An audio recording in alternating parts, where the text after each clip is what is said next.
नमस्कार साथियों, और आप सभी का लिटरेचर लवर्स में बहुत बहुत स्वागत। मैं हूं एकेएस राजवीर और आज की इस क्लास में हम लोग पढ़ेंगे विलियम वर्ड्सवर्थ की लूसी पोएम्स में से एक पोएम जिसका नाम है a slumber did my spirit seal.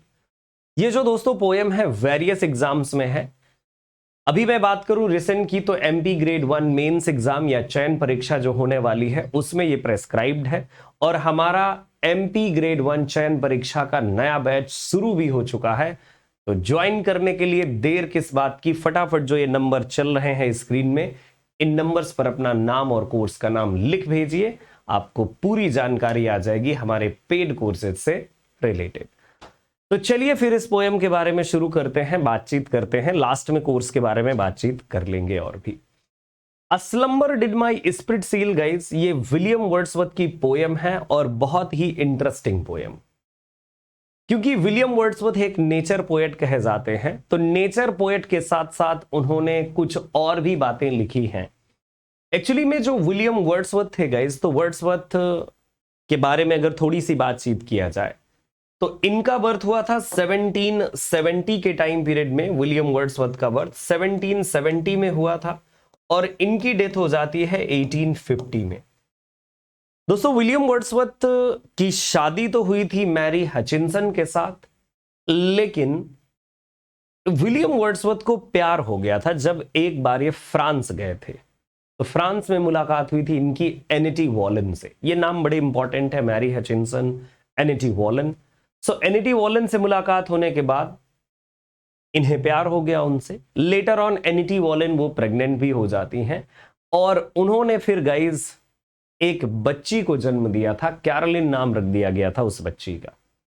ये जो लूसी पोएम्स हैं विलियम वर्ड्सवर्थ की, ये उन्हीं के लिए, इनडायरेक्टली उन्हीं के लिए लिखी गई हैं, उसी बच्चे के लिए।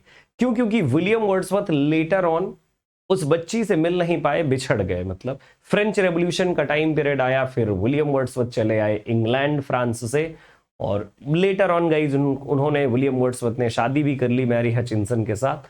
लेकिन जो एनिटी वॉलन थी वो फ्रांस में ही रही, और ये बच्ची जो है सिंबॉलिक उन्हीं के लिए ये बेसिकली पोएम्स हैं।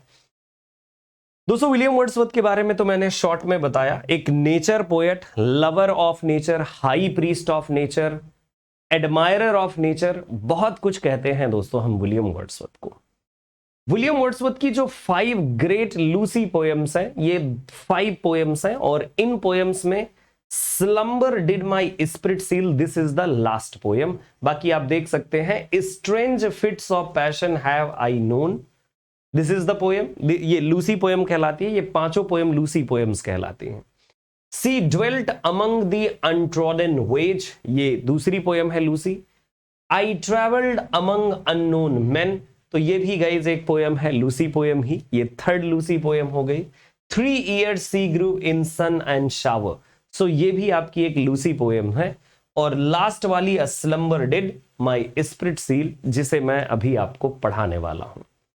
दोस्तों ये जो पोएम है लास्ट वाली a slumber did my spirit seal, actually इस पोएम के बारे में अगर थोड़ी सी बातचीत मैं करूं तो मैं ऐसा कहूंगा इस पोएम के लिए कि ये ऐसी पोएम है जिसमें लूसी का नाम डायरेक्टली नहीं मिलता है आपको, बट ऐसा ही है कि ये पोएम जो विलियम वर्ड्सवर्थ ने लिखा है, लिखा लूसी के लिए ही है, लेकिन आपको ये मेंशन नहीं कहीं मिलता इस पोएम में कि ये लूसी के लिए लिखी गई है।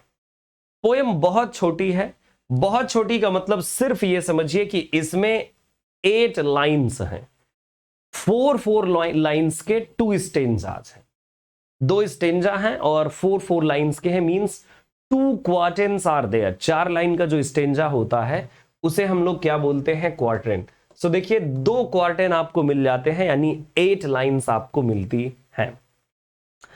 अगर राइमिंग स्कीम की बात करें तो बड़ी simple rhyming scheme, A B A B C D C D, ये राइमिंग स्कीम है 8 लाइन्स की। और जो पोएम्स हैं तो बहुत, ये जो पोएम है तो पोएम काफी एलिटरेटिव है, यानी कि एलिटरेशन का यूज काफी अच्छे से किया गया है। इवन अगर आप टाइटल की तरफ देखें तो रिपीटिशन ऑफ एस कॉन्सोनेंट, ये जो आप देख रहे हैं, यहां से हमें पता चलता है कि ये जो पोएम है एलिटरेटिव वर्ड्स में है, यानी एलिटरेटिव वर्ड्स, एलिट्रेशन का काफी अच्छे से यूज किया गया है इस पोयम में। ये जो पोयम है लिखी तो पहले गई थी, क्योंकि जब लिरिकल बैलेट पहला पब्लिश हुआ, पहला लिरिकल बैलेट कब पब्लिश हुआ था? 1798 में। लिरिकल बैलेट पब्लिश करने के बाद William Wordsworth, Samuel Taylor Coleridge and Dorothy Wordsworth, Wordsworth की सिस्टर, ये तीनों लोग घूमने निकल जाते हैं जर्मनी एंड ऑल की तरफ। और जब वहां घूमने जाते हैं तो कहते हैं उसी टाइम में विलियम वर्ड्सवर्थ ने अपनी लूसी पोएम्स को लिखा। तो 1798 के बाद में इस पोएम को लिखा गया था, लेकिन ये पब्लिश हुई थी दोस्तों second edition of lyrical ballad. और second edition of lyrical ballad कब आया? पहला वाला आया था 1798 में और दूसरा लिरिकल बैलेड आया 1800 में।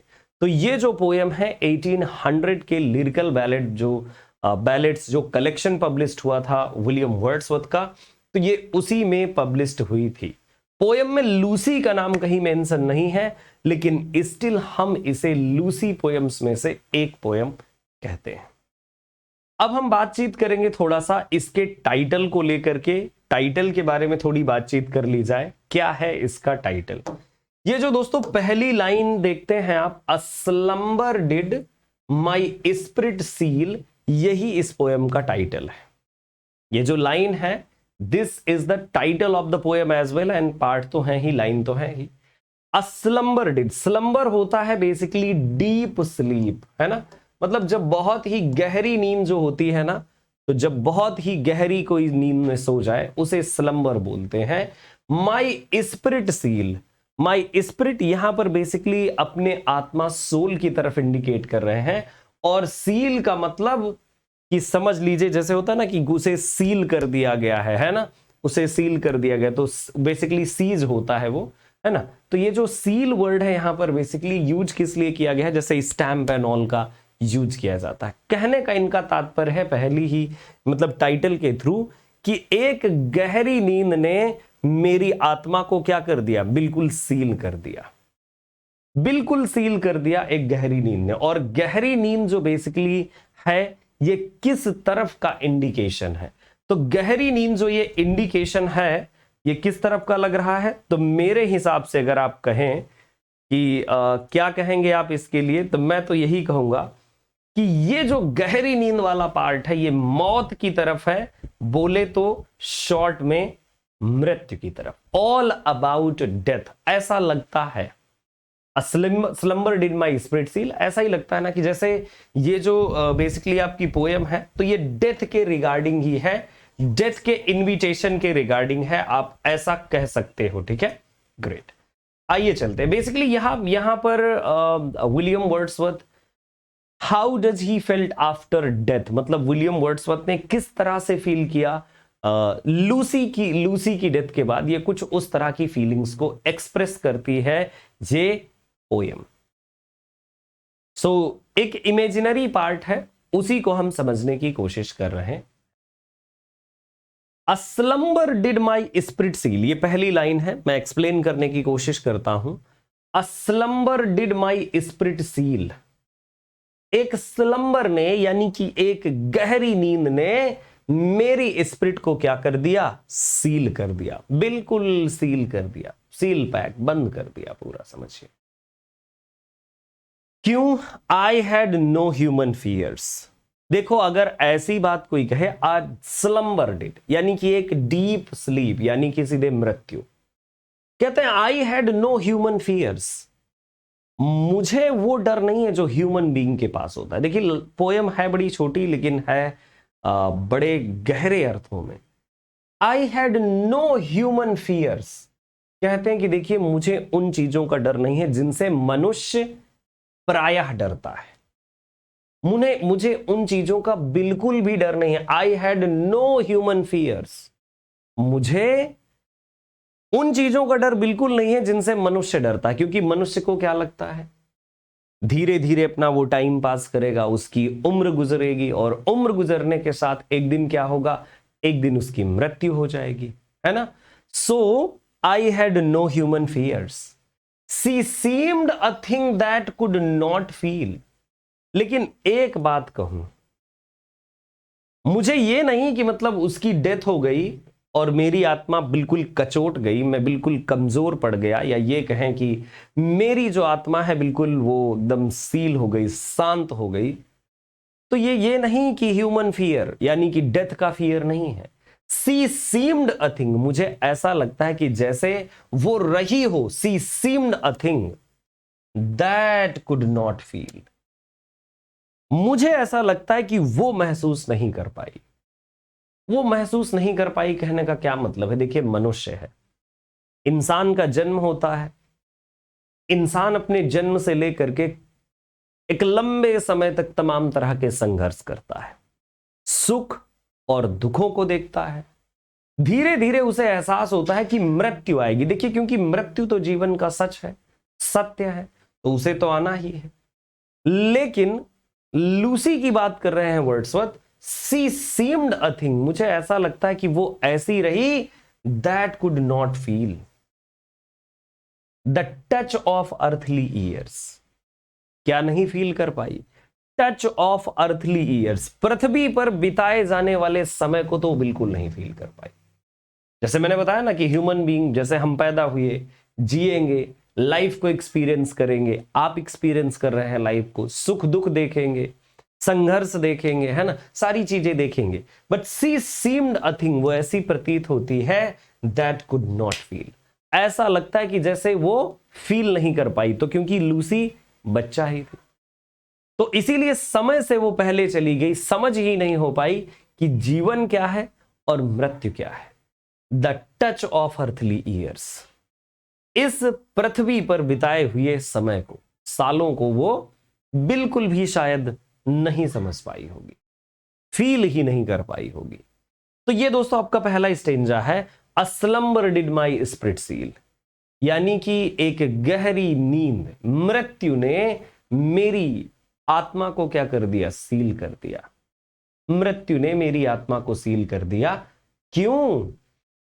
ये बात नहीं है कि मतलब मुझे इस बात का भय है कि किसी की मृत्यु हुई, बट इस बात के लिए सी सीम्ड अ थिंग, कि वो एक अबोध बालक, अबोध बच्चा थी, that could not feel the touch of earthly years, जो नहीं फील कर पाई इस पृथ्वी में बिताए हुए समय को, है ना, टाइम को नहीं समझ पाई, और उसे इसके बारे में, जीवन मृत्यु के बारे में कोई आइडिया भी नहीं था, नॉलेज भी नहीं रहा होगा। No motion has she now, अब क्योंकि स्लंबर, एक गहरी नींद आ गई, उसे मृत्यु आ गई। No motion has she now, अब उसमें कोई गति नहीं है। क्योंकि विलियम वर्ड्सवर्थ ने अपनी पोएम्स में लूसी को कुछ इस तरह से डिस्क्राइब किया है कि जैसे लूसी कोई हिरन का छोटा सा बच्चा, फान इधर उधर कूदता है, टहलता है, वैसे ही टहलती रही, है ना। No motion has she now, no force, और ना ही वो किसी तरह के फोर्स को महसूस कर सकती, ना गति को और ना ही किसी तरह के बल को वो महसूस कर सकती है, ना है उसमें। सी नीदर हियर्स नॉर सीज, ना ही वो सुन सकती है, नॉर सीज, ना ही देख सकती है, ना ही वो सुन सकती है, ना ही देख सकती है। Rolled round in earth's diurnal course, rolled round in earth's diurnal course. So diurnal जो वर्ड है यहां पर, इसका मतलब है दिनचर। जैसे दिन के समय में तमाम तरह के प्राणी, तमाम तरह के जीव जंतु rolled round in earth's diurnal course, तो रोल्ड राउंड, चारों तरफ घूमते हैं, भ्रमण करते हैं, इन अर्थ्स, पृथ्वी के, डार्नल कोर्स यानी कि दिनचर प्राणी, है ना। डार्नल कोर्स मतलब दिन के समय या उजाले में बहुत सारे ऐसे जीव होते हैं कुछ जो दिन के उजाले में अपने भोजन की तलाश करते हैं, बहुत सारे ऐसे जीव होते हैं जो रात्रि में अपने भोजन की तलाश करते हैं। तो जो दिन में, तो उन्हें दिनचर कहा जाता है, जो रात्रि में करते हैं उन्हें रात्रिचर कहा जाता है। सो डार्नल जो वर्ड यहां पर यूज किया गया है, इसका मतलब है basically दिनचर। rolled around in earth's darnel course with rocks and stones and trees, कैसे? सी नीदर हर्ट्स नॉर सीज, ना ही वो सुन सकती है, ना ही देख सकती है, ना ही वो रोल कर सकती है जैसे पृथ्वी के तमाम सारे प्राणी विचरण करते हैं दिन के समय में विद रॉक्स, चट्टानों पर, स्टोन्स, पत्थरों पर, एंड ट्रीज, पेड़ों पर। तमाम तरह के दिनचर जो प्राणी हैं अलग अलग जगहों पर रोल करते हैं, वो ये भी नहीं कर सकती। तो Wordsworth with the help of these two stanzas कहना क्या चाहते हैं? बड़ी ही सिंपल लैंग्वेज में कहना चाहते हैं कि now I am too much depressed because I have lost my beloved child Lucy. Now she is no more, now she is no more and I can feel the loss. और मैं इस loss को महसूस कर सकता हूं, समझ सकता हूं। दोस्तों इस पोयम में अगर राइमिंग स्कीम की बात करें तो आप सील देखते हैं तो ये ए होगा, और ये फील है तो ए होगा, फियर्स है तो ये बी हो जाएगा, और ईयर्स है तो ये बी हो जाएगा, ए बी। और इसके बाद अगर इधर साइड आप देखें, no motion had she now, so ये फोर्स है तो ये हो जाएगा सी, ये कोर्स है तो ये हो जाएगा सी, सीज है ये होगा डी, एंड ट्रीज है तो ये हो जाएगा आपका डी। यानी कि ये पोयम की बेसिकली राइमिंग स्कीम है, राइमिंग का पैटर्न है जो आप इस पर्टिकुलर पोयम में देख सकते हैं गाइस, है ना? हाँ, इसके बाद देखिए अगर इस पोयम में पूरी की पूरी थीम को अगर आप समझने की कोशिश करें तो पूरी की पूरी थीम समझने पर एक चीज आपको नजर आती है इस इंटायर पोयम में। क्या एक चीज नजर आती है? बेसिकली डेथ जो है that is the prominent theme, और डेथ वो तो जीवन का सत्य है, और सत्य हमेशा रहेगा। रहेगा कि नहीं रहेगा? बिल्कुल रहेगा सत्य हमेशा। तो यहां पर आप समझ सकते हैं this is all about death, है ना? हाँ, एक पोयम एक इस पर्टिकुलर पोयम के रिगार्डिंग एक कमेंट भी है, उस कमेंट को मैं यहां पर आपको बता दूं।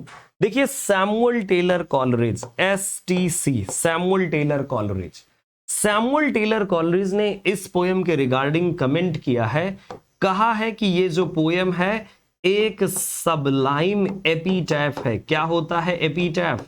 बेसिकली एपीटैफ वो वर्ड होते हैं जो किसी की टॉम्ब स्टोन पर, यानी जो टॉम्ब होता है तो टॉम्ब पर, वहां पर टॉम्ब स्टोन पर लिखे जाते हैं, उन वर्ड्स को हम एपीटैफ कहते हैं।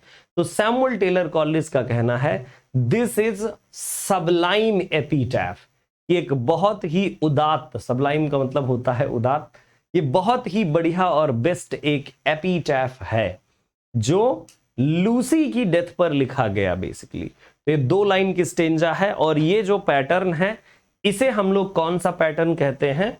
इसी को हम लोग क्वार्टेन वाला पैटर्न कहते हैं, क्योंकि 4-4 लाइन है। बाकी मैंने पोएम्स के रिगार्डिंग आपको बता ही दिया कि ये पोएम किस तरह की है। एक चीज जो मुझे और भी बतानी थी वो भी मैं फटाफट बता देता हूं, थोड़ा सा भूल रहा हूं तो वो भी बता दिया जाए, भूलूंगा नहीं, वैसे ऐसे भूलना इतना आसान नहीं है ना? इतना आसानी से बिल्कुल नहीं भूला जा सकता है माइंड में, लेकिन थोड़ा सा भूल रहा हूं मैं, तो इसीलिए क्लियर कर रहा हूं थोड़ा सा। जब भी कभी मैं ऐसे फंसता हूं तो फिर क्लियर कर लेता हूं, ताकि मैं गलत ना बता सकूं। गलत बताने का मतलब है कि मामला गड़बड़।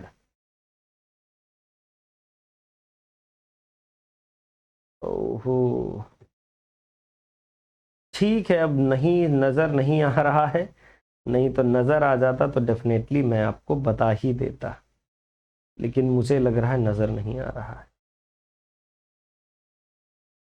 हाँ, यहां पर अगर बातचीत करें इस पर्टिकुलर पोयम में,